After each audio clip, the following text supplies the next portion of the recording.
monarchy, it should have been the ideal union of two noble families. The Spencers were perfect royal in-laws. They were blue bloods, British aristocracy. On paper, they couldn't have been better. When they became engaged, the Queen said, "Oh, she's one of us." But these two blue-blooded families were on a collision course. The Spencers and the Windsors, it's been, at times, the clash of the titans. This film will shed new light on the colourful, controversial Spencer family.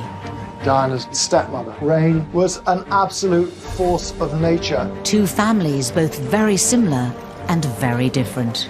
The Windsors wouldn't express their emotions, whereas the Spencers expressed it in volumes, catastrophically sometimes. Featuring insider accounts and recently unearthed footage. I've never seen her show her dissatisfaction on camera before. It's a most remarkable piece of footage. We go behind the scenes of the ultimate family fallout. Emotions were running very high. It was unconventional, it was rebellious, it was all the words that you come to associate with the Spencers. The rift between the Spencers and the Windsors had become a gulf. And reveal how the Spencer family changed the House of Windsor forever. Without the Spencers, the Windsors wouldn't be the family they are today.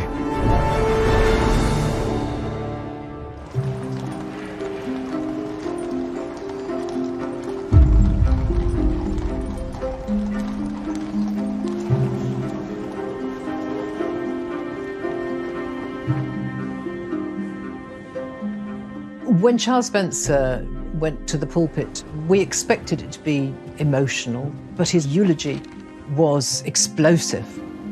I stand before you today, the representative of a family in grief, in a country in mourning, before a world in shock.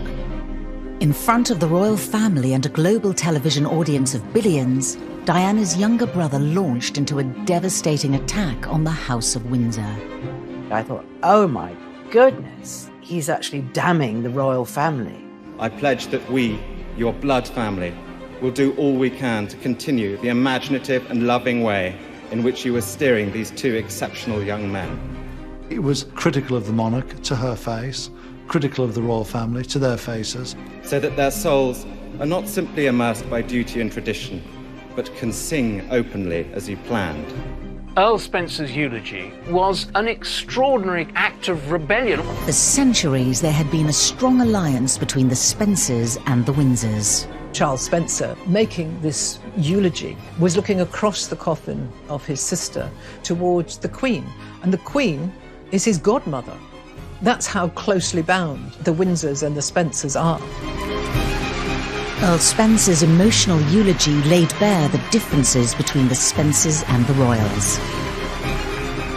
Differences that had existed from the moment the families first met.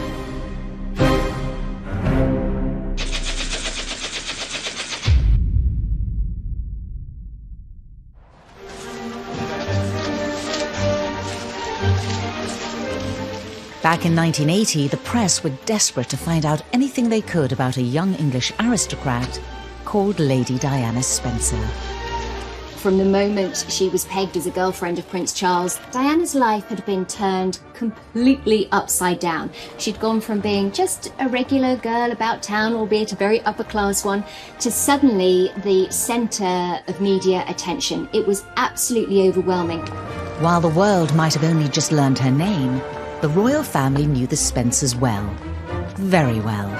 And as a Spencer, Diana would make more than a suitable spouse for the heir to the throne.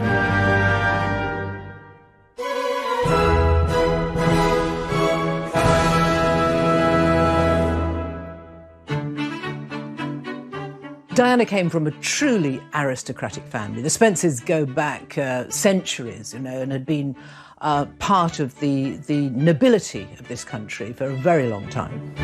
The Spencers of Althorp came to prominence in the 15th century, when their enormous fortune brought them an earldom from Charles I. For the next 300 years, the Spencers were regulars at the royal palaces. You can look to almost every generation and you'll see that there's a connection between the Spencers and the Windsors. Both of Diana's grandmothers served the Queen Mother in one way or another. In many ways, Diana was more royal than the royals. She could trace her ancestry back to the first Tudor king, Henry VII. She could trace her ancestry back to James I. Her blue blood was absolutely impeccable.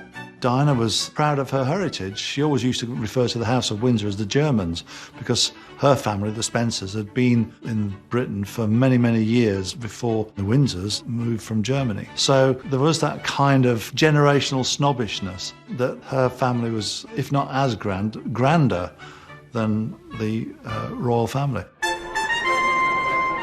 Centuries later, the Spencers and the royal family remained close. So close, in fact, that Diana wasn't even the first of her sisters to date the prince. In 1977, the prince was dating her elder sister, Lady Sarah, and had been invited by Sarah and her father to join a shoot on the Althorpe estate. Sarah had the Spencer red hair. She had the most fiery temperament. She knew exactly what she wanted. She certainly gave Prince Charles a bit of a runaround. But Sarah had soon blown her chances when she gave a candid interview to the press. What goes on within palace walls stays within palace walls. And to break that rule so openly was a fatal mistake by Sarah. While Sarah and Charles's budding romance was over, the relationship between the Windsors and the Spencers ran much deeper. Diana's father, Johnny Spencer, had been an equerry in Australia when the Queen made a very long tour early in her reign. Johnny Spencer was about as dim as an aristocrat can possibly be. His commanding officer in the army had said that if you set his trousers on fire, it would take him 10 minutes to realize that his bottom was burning. But that was not a big disadvantage because he knew how to behave, he was extremely polite, his manners were impeccable, and he revered the royal family. But the Queen's relationship with Johnny Spencer was more than professional. There was a strong bond of affection between Johnny Spencer and Queen Elizabeth. When he was serving in World War II, they corresponded too. So he would be a number of eligible young men that may even be considered to be a future husband to the Queen. When he married Frances Fermoy, the Queen Mother, came to their wedding, and the Queen donated St James's Palace so that he could have a wonderful reception. As the two families grew, they remained close. For the majority of Diana's childhood, the Spencers were the Queen's nearest neighbours. Diana had lived at Park House, which is next door to Sandringham, so she was part of that world. Diana used to go and play at what they called the big house with Prince Andrew, who was almost the same age as her. And one of the nannies actually remembers seeing the Queen on her hands and knees playing hide and seek with Diana and Prince Andrew. The Queen Mother and Lady Fermoy, Diana's maternal grandmother, plotted to see if they could get Charles to marry Diana. The Spencers were perfect to become royal in-laws. They knew royal protocol, they were friends of the royal family, they were British aristocracy. On paper, they couldn't have been better. But while the Spencers had all the right credentials to make this the perfect match, their characters were the polar opposite of the Windsors. The Windsors kept everything to themselves. They wouldn't express their emotions, whereas the Spencers expressed it in volumes, catastrophically sometimes. They argued and fought and were quite dysfunctional. Diana's parents, Johnny and Frances's marriage, was particularly volatile.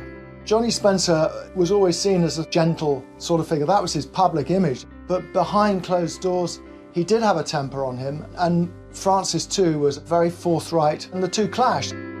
This very early on damaged Diana as it would any child. No child wants to see their parents screaming at each other. By the time Diana was 6 years old, her parents' marriage was over.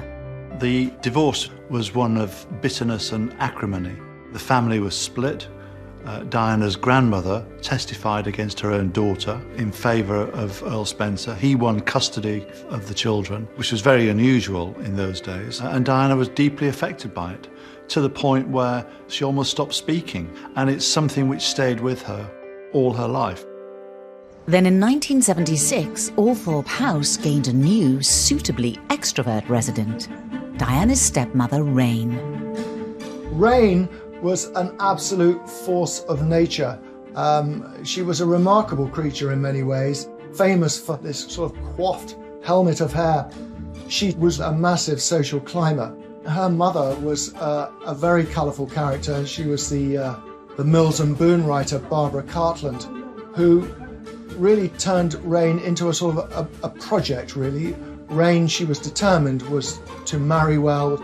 She set out not just to marry Johnny Spencer, but to marry a house. She really wanted to be chatelaine of Althorpe. The latest member of the Spencer family did not receive a warm welcome from Diana and her siblings. They used to hum the old nursery rhyme, "Rain, rain, go away, come back another day," very much in her hearing. Acid Rain was a later variant of Rain, rain, go away. Acid Rain was very apt for Rain in many ways because she had a very sharp tongue on her. There were a lot of clashes between Rain and Johnny's children. Diana had a fantasy of how she would escape the unhappiness of Spencer family life, inspired by her new step-grandmother, Barbara Cartland. Diana, as a child, often had her head buried in these very romantic stories of the girl who's whisked off her feet by the handsome prince. Now, aged 19, Diana's fairy tale ending was within reach. The loud and emotional Spencers and the discreet Windsors would soon be brought together for good.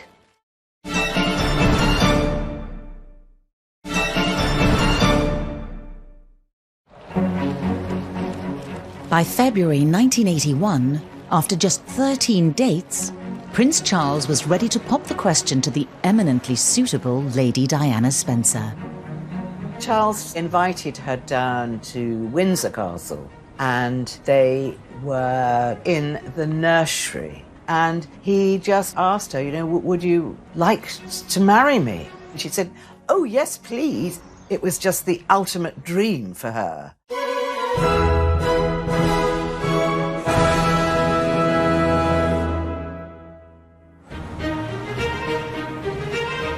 The beginning of a day to remember for Prince Charles, Lady Diana, and for quite a lot of other people too. The long-awaited, much-written-about engagement had happened. Diana had aristocratic blood, so when they became engaged, the Queen said, "Oh, she's one of us." The Spencers were respected aristocrats, but this royal union would propel the family to global fame. Johnny was taking one picture after another. It was very sweet. Very happy for Diana, very happy. Diana looks lovely. Beautiful. She looks beautiful. Diana looks lovely, very, very happy. Never seen her look better. I think that a lot of people were suggesting that he'd enjoyed a drink or two, but of course he'd had a stroke in 1978, which had impacted upon the way he spoke. It was the ultimate recognition of the aristocracy and the amazing family the Spencers were, that the heir to the throne would want to marry his daughter. For Diana's stepmother, Rain, this was the moment in the spotlight that she had been waiting for.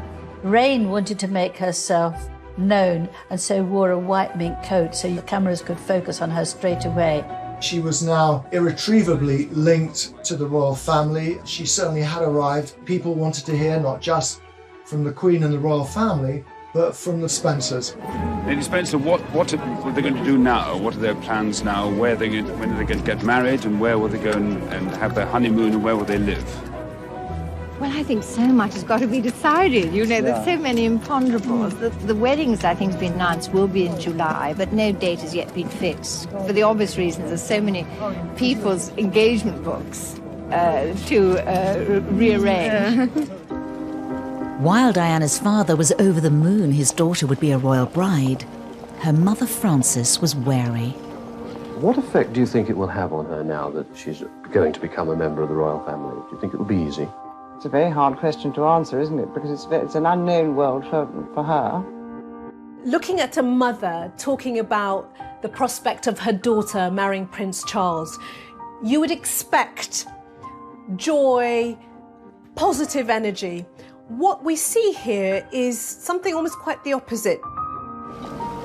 12 years on from her acrimonious divorce from Diana's father, it felt like history was repeating itself. Frances, Diana's mother, was terrified that her daughter was going to make the same mistake that she had made. She, Frances, had married very young. She was only 18 when she married Johnny Spencer. There was a big age gap, about 12 years. Isn't that familiar? The same as that between Charles and Diana. Diana's mother's concern was about to be proved well-founded. Following the official announcement of their engagement, Charles and Diana spoke to the press together for the first time. It would become one of the most prophetic interviews in history. I'm amazed that she's been brave enough to take me on. And I suppose in love. Of course. From Diana's point of view, it's very straightforward. We're going to get married. Why are you asking me if we're in love? Of course we are. But then Charles gave his answer. Whatever in love means. He was baffled as to how to answer a question that was about his emotions. Don't forget, he'd been brought up by the Queen and the Duke of Edinburgh to hide what they felt. Normally, the clip cuts when he says whatever in love means. But in this recently unearthed extended clip, you can see the full force of Diana's reaction. Whatever in love means. Well, it put your own interpretation. Obviously means two very happy people. Yes. Once again, congratulations. Well, from us, congratulations. Thank you very much. Very kind.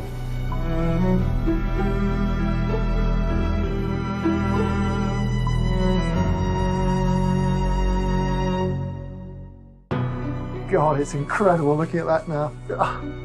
I haven't seen that before. The expression on her face is so eloquent.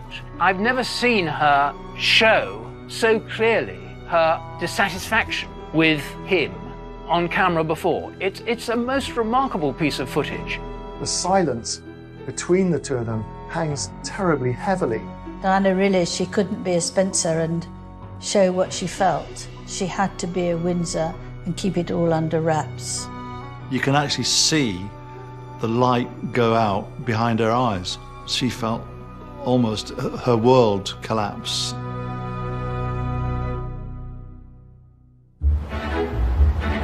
Now the Prince of Wales's fiancée, the royal family felt Diana needed their protection from the press. And so for her last few months as Lady Spencer, Diana stayed at Buckingham Palace. It was the perfect opportunity for the Spencer, who was soon to be a Windsor, to get to know her future in-laws. Diana has talked about being traumatised by her own parents' divorce. She saw getting married and belonging to the Windsor family as an opportunity for her to create a stable, loving, secure family for herself.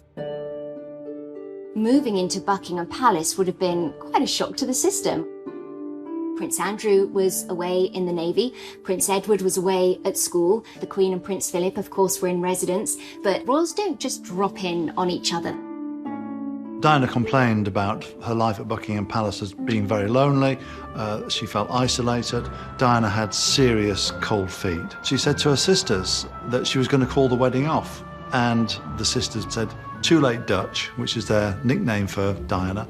"Your face is on the tea towels now, so you can't chicken out."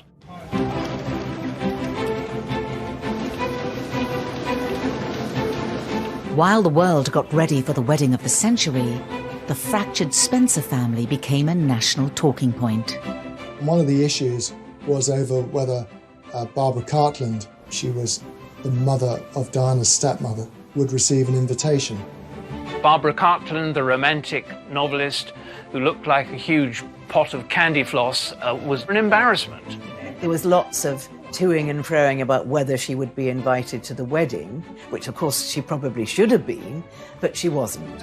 Instead, Diana's step-grandmother watched the wedding from home, along with 750 million others around the world. It really is a lovely Cinderella story, isn't it? You know, it's exactly Barbara Cartland's story. It couldn't be better.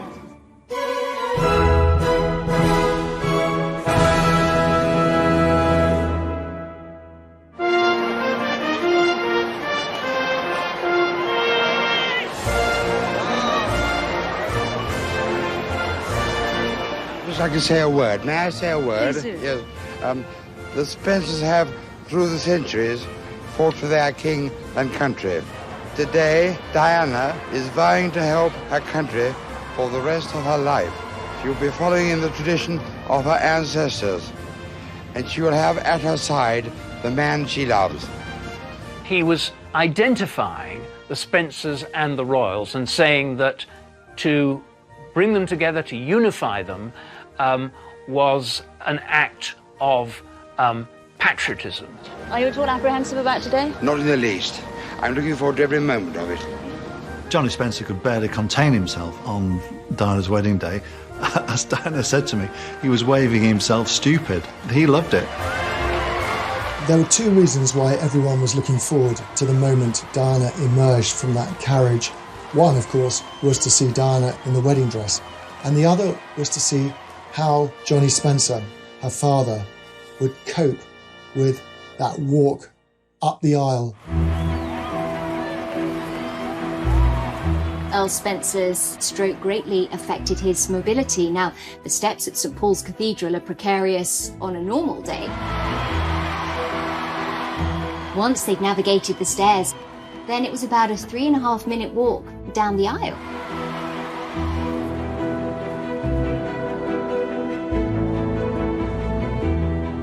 It was a superhuman effort by Lord Spencer, and you can see the concentration on his face. He said that Diana walked him down the aisle, and it was incredibly moving.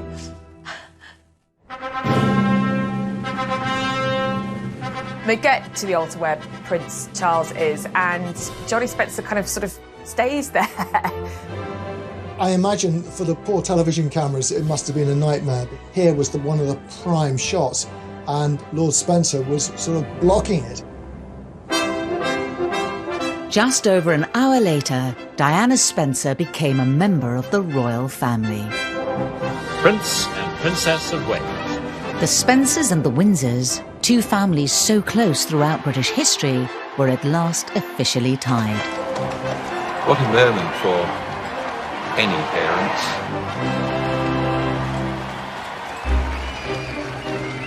The happy couple headed off on honeymoon. They spent a very great deal of their honeymoon at Balmoral. 6 weeks with your in-laws. I'm afraid it wasn't the best start to married life. It wasn't long before the differences between the Spencers and Windsors began to reveal themselves. Diana showed how unhappy she was.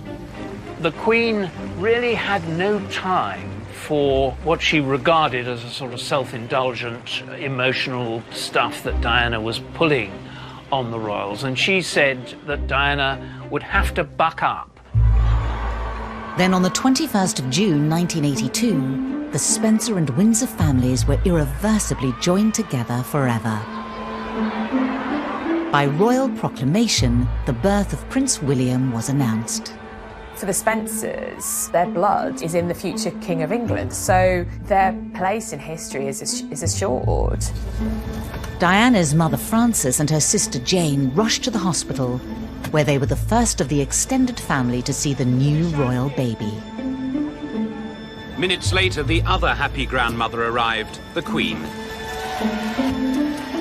The Queen was delighted, as the whole family were. Allegedly, she said, well, at least he hasn't got ears like his father. And then the final verdict from the Earl Spencer.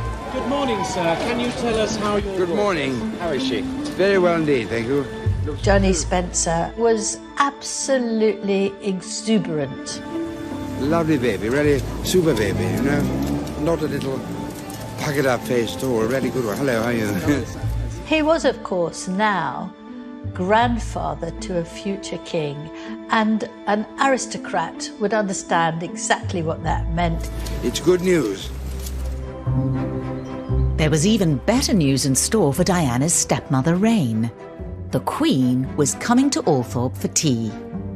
Reine was a real perfectionist, and she wanted to make sure everything was done right. There was a full-blown dress rehearsal a day before. She had the whole outside of the house repainted. The visit was in November, and not best for painting and decorating, and the poor old painters, they had to use a sponge to sort of dry all the stonework before they could slop the paint on. It all turned out to be a complete waste of time because the Queen arrived after dark. To Reine's relief, the meeting between the monarch and the Spencers at Althorpe ran smoothly. It was a triumph for Reine because here she was, hosting the Queen, pouring the tea. The Spencers and the Windsors' relationship seemed to be going from strength to strength. But it wouldn't be long before they were caught in the middle of the most bitter family breakdown in royal history.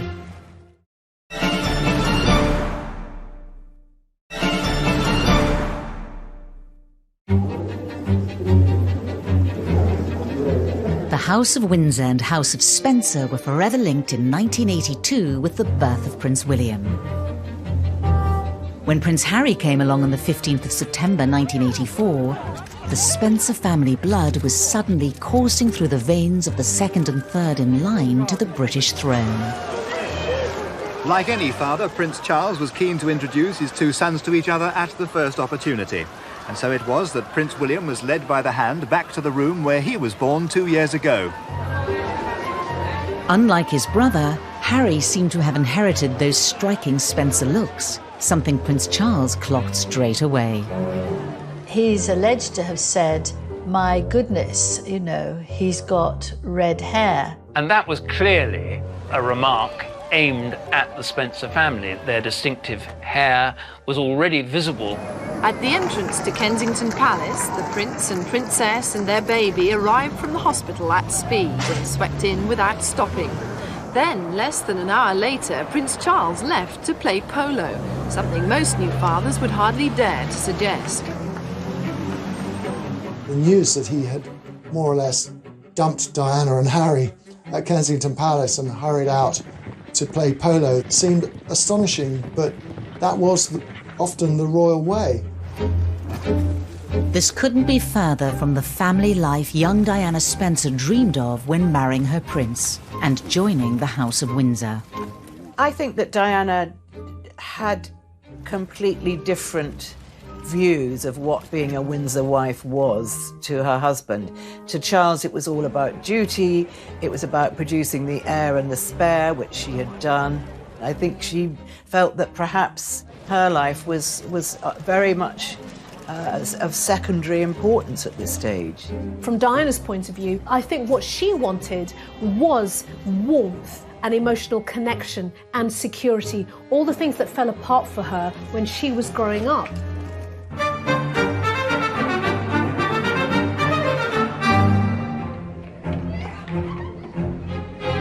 On December the 21st, 1984, the Spencer and Windsor families came together to celebrate Prince Harry's christening.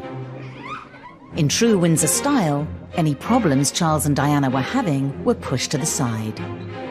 It was all smiles for Harry's big day. Look, I was christened in this. Looks remarkably well despite it. But away from the cameras, there was a clash between the two sides of the family. Charles made a comment to Diana's mother and said, "Oh, it's a shame Harry's not a girl." Frances took this like a knife to her heart because she lost a baby boy. She was furious that someone could not be totally grateful for a baby who was healthy and vigorous. So when she retorted, "You should be very happy, you've had a healthy boy," he was taken aback because Prince of Wales is not used to being spoken to like that. It was an extraordinary outburst because most people are in fear and trepidation of very senior royals and don't want to get into an argument in company. Confrontations like this were not the norm for the reserved Windsors. As Diana struggled to find her feet as a Windsor wife, the royal family hoped she could maintain a stiff upper lip. But as a Spencer, that did not come naturally. Diana was very troubled at this stage of her marriage. She was deeply suspicious about Camilla Parker Bowles. She believed that Charles still loved Camilla, was probably seeing Camilla, and this forced her even further into her eating disorders, I think. Diana would scream and shout and get hysterical and cry, and Charles absolutely had no idea how to deal with a person like that. The Windsors found Diana's fiery Spencer temperament completely alien too. I mean, the Queen Mother allegedly once said the Spencers are very difficult. And Diana was proving that she was indeed quite troublesome to the royal family. The young woman they remembered from the courting days who had charmed the royal family was a dim and distant memory. The royal family don't do sick, and if you're cold, you put on a sweater. If you're sick, you take an aspirin. And Diana's moods, staying in her room, not coming down for breakfast, running out of the room during dinner, these were baffling aspects of behaviour as far as the Queen was concerned. It wasn't long before the Queen had a Spencer knocking on her door for marriage advice. I think Diana would have felt it was quite normal to go to your mother-in-law and say, look, things aren't working out. Oh, what should I do with your boy, with Charles? How shall I treat him? And the Queen just replied, I don't know. And as Diana then said, what sort of help was that? The Queen was a bit of an imperial ostrich who didn't want to be burdened with Diana's emotional baggage. I wonder whether she would have felt trapped inside, the palace walls. Here I am on my own. I don't feel that there's anyone I can particularly turn to. The Spencers were aware of the problems between the Prince and Princess, but their close ties with the Windsors made things complicated when it came to helping Diana.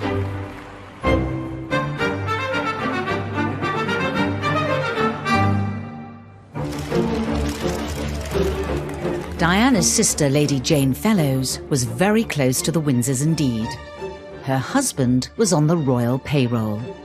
Jane was therefore in a very difficult position. She was Diana's sister, but she was also married to Robert Fellows, who was the Queen's private secretary or deputy private secretary.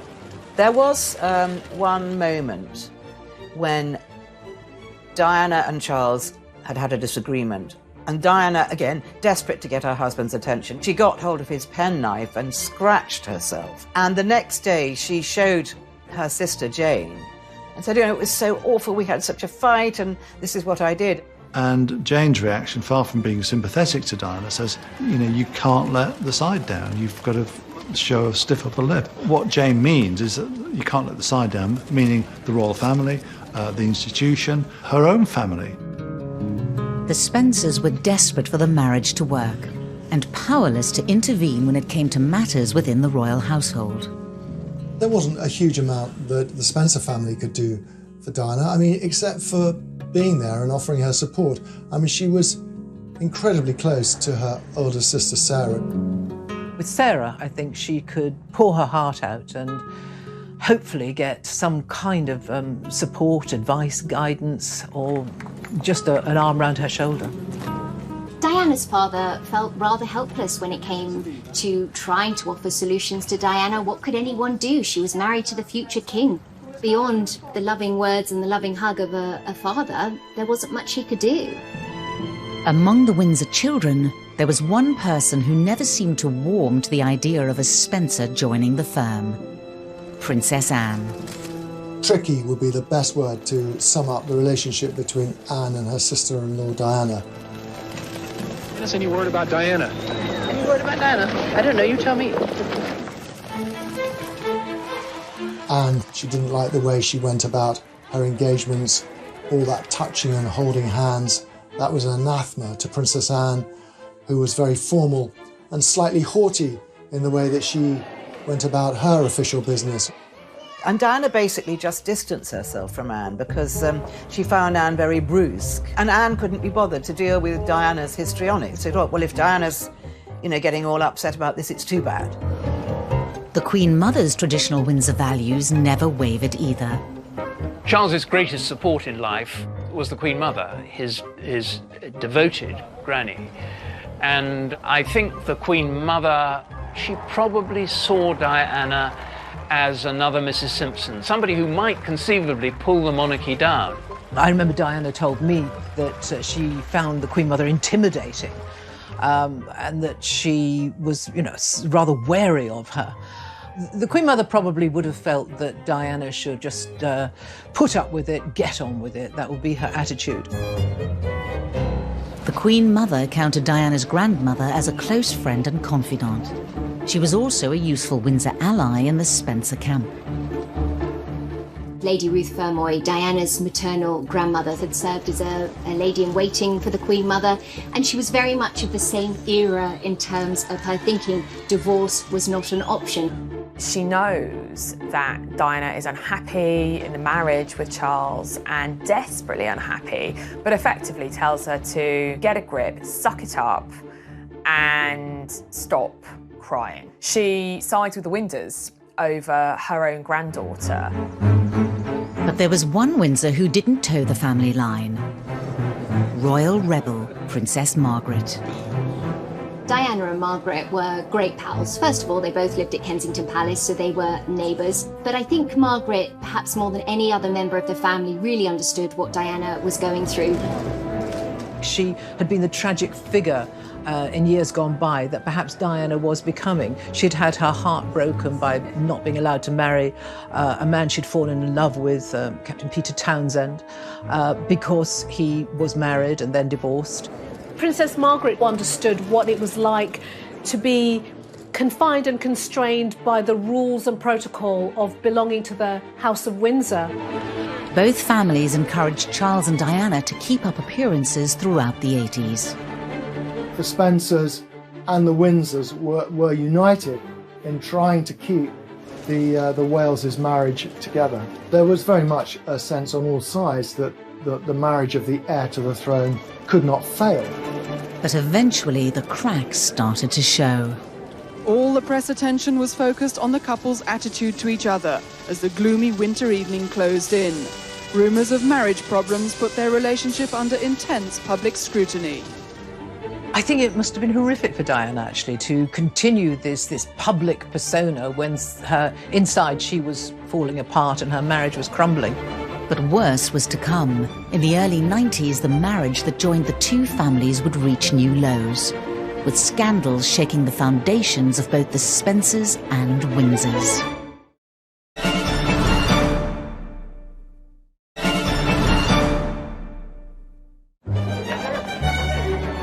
As the world's most high-profile royal couple fell apart, their families tried to support them.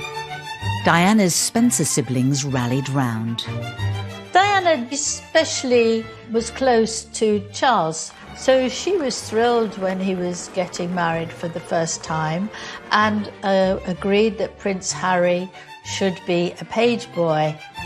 Now, at Charles Spencer's wedding, Harry looked to be having an absolute ball, but Harry was always impish, he was always cheeky. Diana always said that Prince Harry's the naughty one like me, and she called him my little Spencer. Diana was very proud of her Spencer heritage. She wanted her children to be familiar with the Spencer side of the family, so it wasn't just going to be all about the royals.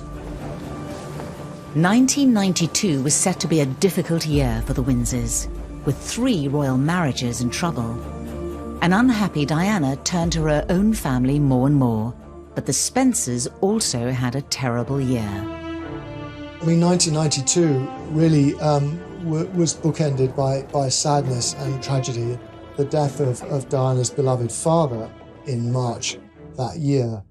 That was a huge blow for Diana, and in many ways it may have precipitated the things that were to come down the line. Diana was really hit for six. And it also coincided with the kind of epoch of the War of the Waleses. She got little support from Charles. Her wreath said, "I miss you dreadfully, darling Daddy, but will love you forever, Diana."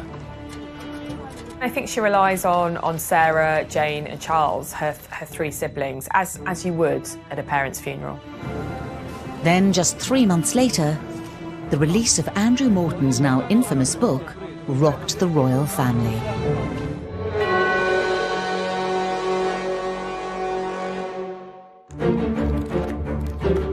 For a year and a half, Diana and I worked together on her biography, Diana, Her True Story. And when it was published in June 1992, people were saying, well, was Diana behind it, or what's going on here? But it wasn't just Diana who worked on the book with Morton. Other members of the Spencer family were also involved. Charles Spencer gave me a long interview about their childhood, and Diana's father gave permission to use some of her one, perhaps, and nobody's ever said this, but perhaps they were thinking this was a way out for Diana to actually express what's really been going on. It really did redefine the public's perception of the royal family. It laid bare her bouts of bulimia, her alleged suicide attempts, her private misery. There were suggestions that Charles's friendship with Camilla Parker Bowles were perhaps more than just friendship. This would have sent shockwaves through the royal family, because what this book was doing was opening up the family secrets. The fallout put Diana's sister Jane in an impossible position.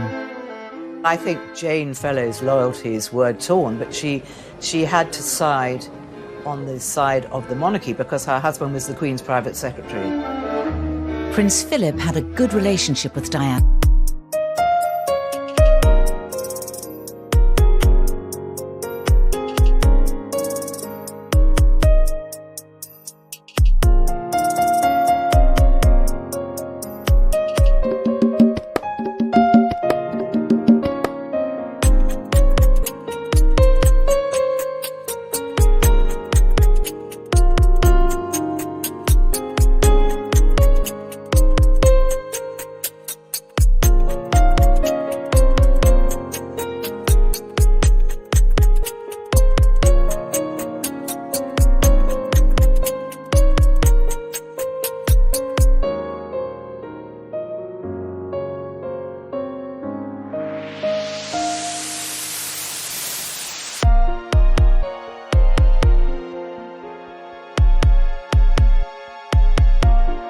Years, but the publication of her biography changed everything. Prince Philip would have been outraged that Diana had chosen to pour out her soul in this way. This isn't the way things were done in the Windsor or the Mountbatten family, come to that. But what he did during that summer and autumn of 1992, he wrote her a series of letters which were tough and unflinching in many regards, but they were also full of compassion and understanding. He was saying to her, I too was an outsider who married into this family. I too had to make huge adjustments to my life to accommodate this weird and wacky world of the Windsors. But if I can do it, you can do it. Prince Philip's interventions were in vain. By November 1992, it was clear that the Spencer-Windsor union was over. The tour of South Korea was really the last hurrah, I suppose. It was a picture of unhappiness, of marital turmoil.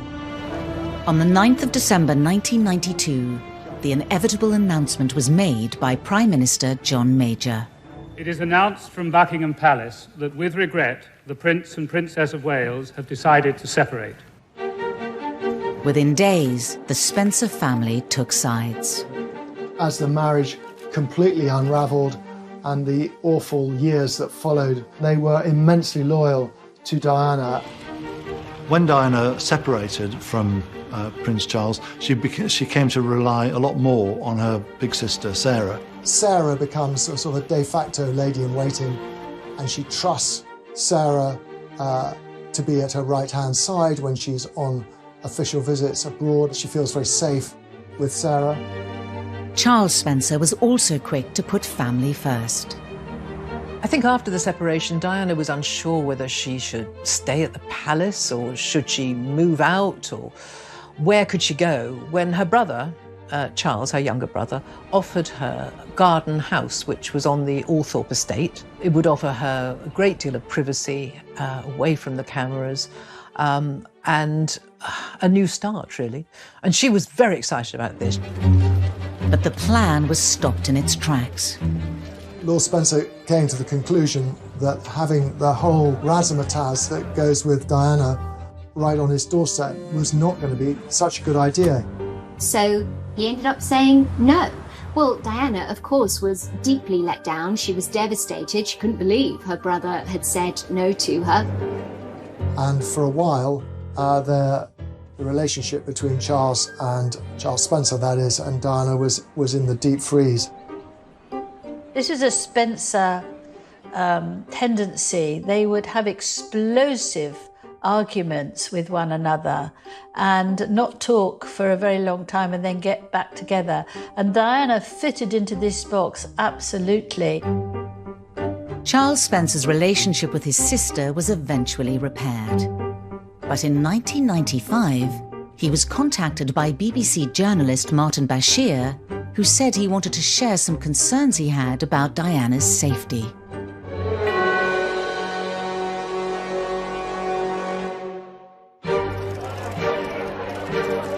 Martin Bashir approached Charles Spencer, saying he wanted to do an interview based on security breaches. He had this suggestion that Diana was being spied upon, so that was his in. He then managed to engineer a meeting with Diana via Charles Spencer. And, well, one thing led to another, and before we knew it, she was giving this explosive panorama interview to him.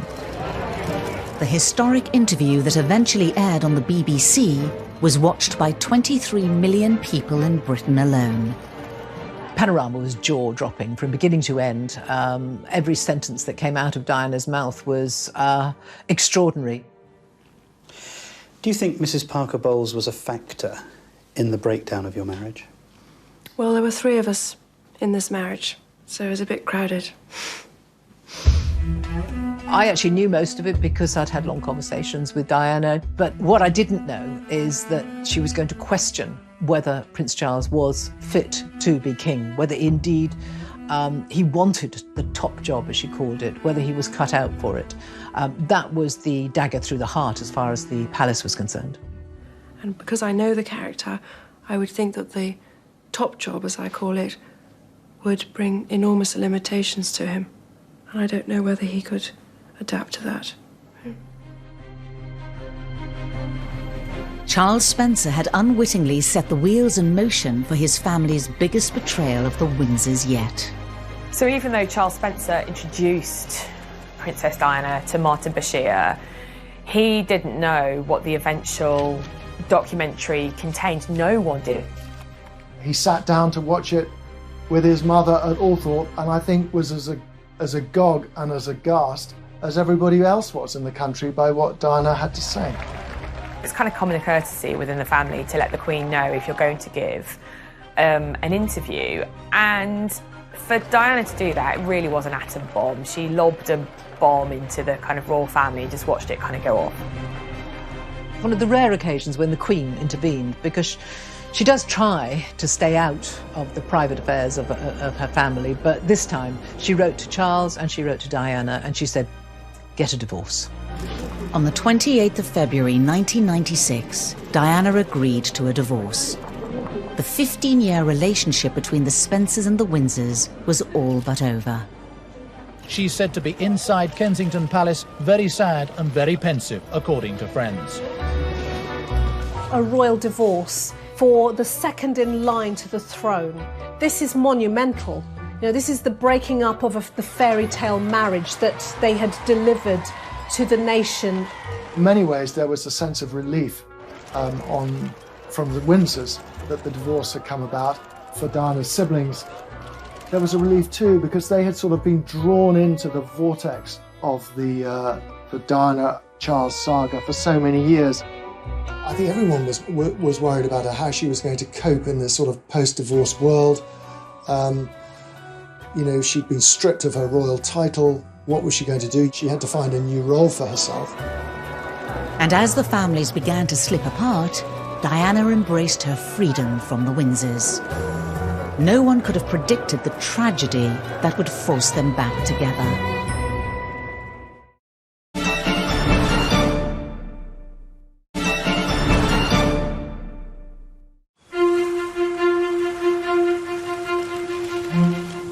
By the summer of 1997, both the Spencer and Windsor families faced the fallout of Diana's newfound freedom. The Spencers and the Windsors were horrified. There was Diana going out with an Egyptian playboy. She was off the rails as far as they were concerned at this time. Diana's own mother was absolutely furious. She wasn't, in fact, on speaking terms with her mother at all. But one person stepped forward to listen, in the unlikely form of an old family foe, Johnny Spencer's widow, Rain. Diana was full of surprises throughout her life, and there were few surprises to compete with her decision to change Rain Spencer from being the hated, wicked stepmother to becoming a close confidant. Rain was an outsider. Diana considered herself an outsider, and she found great comfort and consolation in Rain. Rain was appointed to one of Harrod's boards by Muhammad al-Fayed, and that cemented really the connection between Diana's Spencer family, if you like, with Muhammad al-Fayed. At the end of August 1997, Dodi Fayed took Diana to Paris. The events that followed pushed the already strained relationship between the Spencers and the Windsors to breaking point.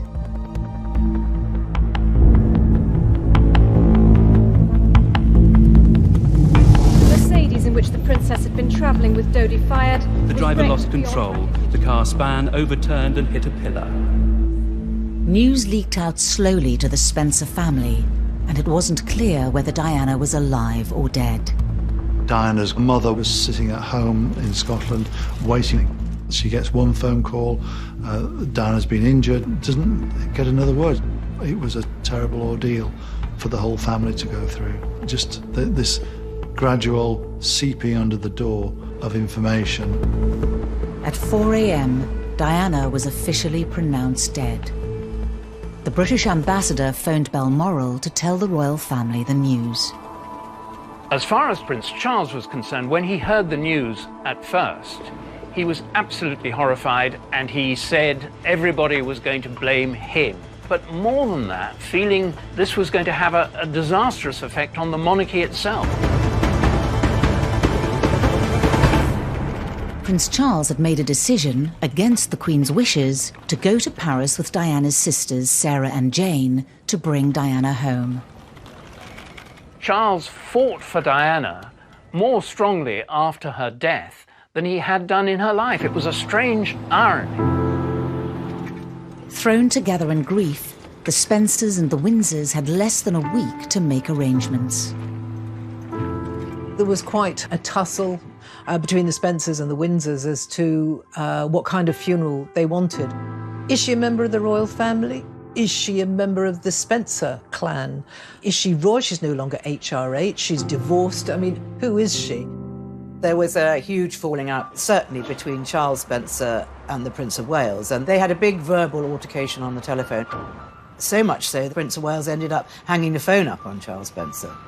Charles Spencer was too Spencer-like and Prince Charles was too Windsor-like, so they never connected. The planning for the funeral was extremely fraught, but it was largely kept in the hands of the palace. Diana's mother was very upset that she wasn't really involved in the funeral. She really did have very little say, which upset her enormously. The Spencers would have preferred a family funeral, but I've no doubt as soon as they saw the outpouring of grief, it became clear that something much grander and inclusive than a private funeral was needed. And it was the beginning of a week of mass hysteria, I think.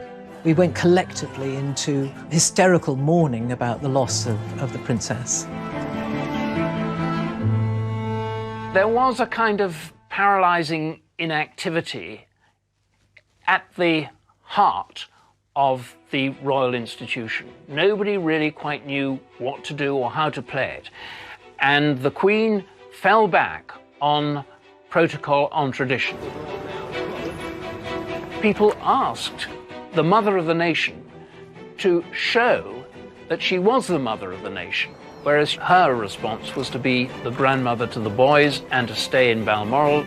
The public thought it was very unfeeling, and they thought the Queen should be down in London mourning with everyone, but that's not the way the royal family have ever done things. But of course, Diana's death changed everything. This is what people wanted, and this is what people expected. I think it's disgusting that they have not appeared or said a word. I think it's a disgrace on the whole royal family. And there was a really sort of strong feeling in the capital, almost a feeling of revolution. The Queen bowed to public pressure and returned to London with William and Harry the day before the funeral. It would have been a massive shock for William and Harry to see that kind of massive public reaction, some would say overreaction. People who'd never met their mother crying and screaming and wailing. William! Thank you so much. You know, grin and grip, smile, thank you so much. That smile, thank you so much. It gives me the shivers, actually. It feels so inappropriate that those two boys were effectively kind of wheeled out to meet the general public. After one of the most astonishing weeks in British history, the funeral was a chance for both families to put their differences aside and grieve together. It was attended by 1 million mourners in London and billions more around the world. There was a sharp intake of breath at seeing these terribly young boys looking up at the carriage that carried their mother's coffin. Royal tradition is that the male members of the family do accompany the funeral cortege.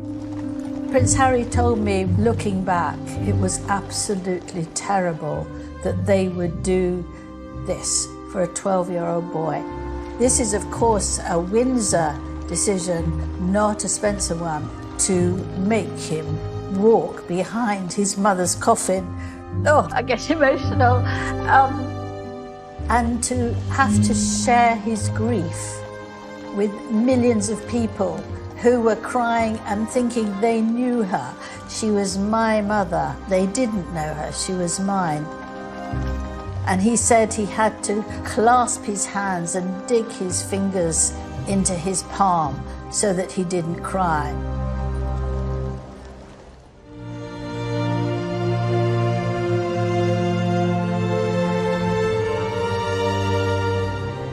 The division between the Spencer and Windsor families was there for all to see. It fell to Charles Spencer to deliver the funeral address. I stand before you today, the representative of a family in grief, in a country in mourning, before a world in shock. Earl Spencer's eulogy was one of the most astonishing speeches of the 20th century. On behalf of your mother and sisters, I pledge that we, your blood family, will do all we can to continue the imaginative and loving way in which you are steering these two exceptional young men, so that their souls are not simply immersed by duty and tradition, but can sing openly as you planned. It was devastating in its assault on the royal family, in the sense that it was suggested that the boys had been constricted by these old-fashioned fuddy-duddy traditions. I was reporting it sort of opposite the Abbey, and when we heard that eulogy, I thought, oh my goodness, he's actually damning the royal family. The eulogy was unconventional, it was rebellious, it was all the words that you come to associate with the Spencers. The Spencers do have a different way of dealing with pain and tragedy. The Windsors, they keep up a good front, it's a stiff upper lip, whereas the Spencers are much more inclined to crash about and let it all come out. This was a terrific shock to the royal system, and I think the Queen must have been absolutely appalled by what he said, and worse still, by the response that he got.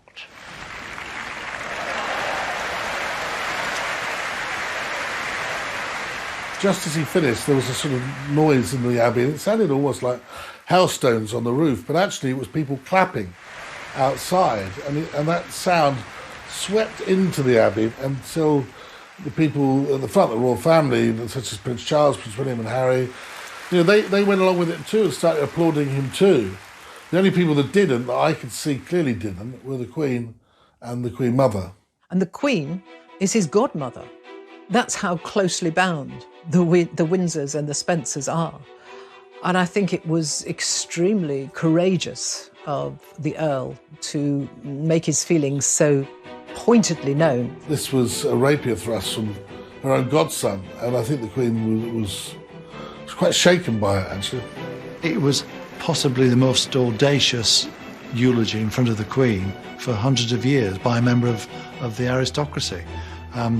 Critical of the monarch to her face, critical of the royal family to their faces.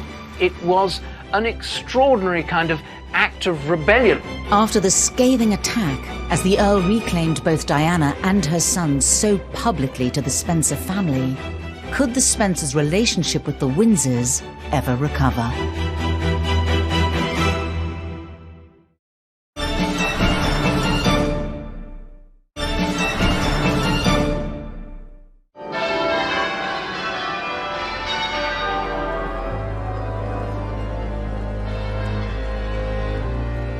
The death of Diana was the death of the very long-term relationship between the Windsors and the Spencers.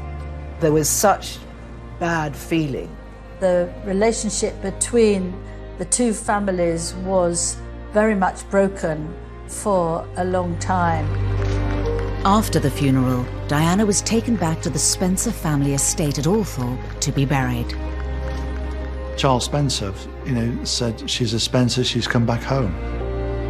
On the way to Althorpe, the Queen's private secretary offered to reinstate Diana's HRH title in an attempt to reconcile their differences. Sir Robert Fellows did offer to reinstate that title, Her Royal Highness, for Diana, but Charles Spencer refused that offer. The Windsor flag had been draped over Diana's coffin. In a symbolic gesture, it was replaced by the Spencer family flag. The Spencer flag was put in its place, and that was very, very significant. It's like, Diana is ours now. She's returned to her family. It was a very, very pointed and significant moment. It meant for the Spencer family that they had reclaimed Diana.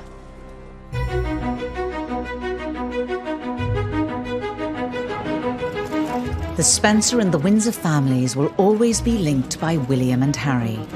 The Spencers have been more closely involved with Harry and William than we know about. They do it quietly behind the scenes. There is a very close relationship between the boys and their aunts and uncle. Sarah Spencer was incredibly kind that very soon after Diana's death, she took to Eton the toy that Diana had brought whilst she was in Paris for Harry's birthday, and she wanted him to receive that, and that was a very kind aunt thing to do. Diana's sisters have tried to be there for William and Harry at their major milestones. In 2010, Prince Harry received his pilot wings from the Army Air Corps, and Sarah and Jane were on hand to witness that. There's been a big Spencer turnout at both William and Kate's wedding and Harry and Meghan's wedding. Harry and William are very much aware that the Spencers are there for them. In 2004, the Diana Memorial Fountain was unveiled in Hyde Park. The Spencers and the Windsors were there en masse for the first time since Diana's funeral. The event was a chance for the two families to rebuild their troubled relationship. Of course, there were difficult times, but memories mellow with the passing of the years. It was a sort of truce between the two families that let's move on. We will try to repair the damage as much as we can. At the event, Charles Spencer publicly played down the rift between the two families. I think the whole anger or rift or whatever has been really overplayed in the media, and it hasn't been like that for us. But you know, emotions were running very, very high everywhere in those days after Diana's death and at her funeral. And I think in the years that have gone by, things have calmed down a great deal. But it would be a further 3 years before Prince Harry stepped forward in a show of public solidarity as a Spencer. At the memorial service for 10 years after Diana died, Harry actually crossed the nave of the church and went and sat with the Spencers for the service, and some interpreted that as a very public statement that he was more Spencer than Windsor. Harry particularly has wanted to show that he is very much in tune and in contact with the Spencer side of his family. Harry obviously looks like a Spencer more than a Windsor. Diana's nickname for Harry in the early days was My Little Spencer, and that's because he had the freckles, he had the red hair that is very characteristic of the Spencer family. And if you look at pictures of Sarah McCorquodale, Diana's big sister, she's the spitting image of Prince Harry, or rather he's the spitting image of her. He's a true Spencer as well. He's reckless, something of a rebel. That rebellious Spencer spirit lives on in the royal family through the princes. The relationship between the Windsors and the Spencers has been strained over the years, but both families are now invested together in the British monarchy. Both families have put the past behind them. They did have to bury the hatchet because William is the future king. He is part Spencer and part Windsor. By proxy, Diana is injected into the royal institution when William becomes king. For the Spencers, their blood is in the future King of England. I mean, he is half Spencer, William. Their place in history is assured because of the children that Diana had. The Spencers and the Windsors have been, at times, the clash of the titans. They've been two families with a deep relationship, and without the Spencers, the Windsors wouldn't be the family they are today.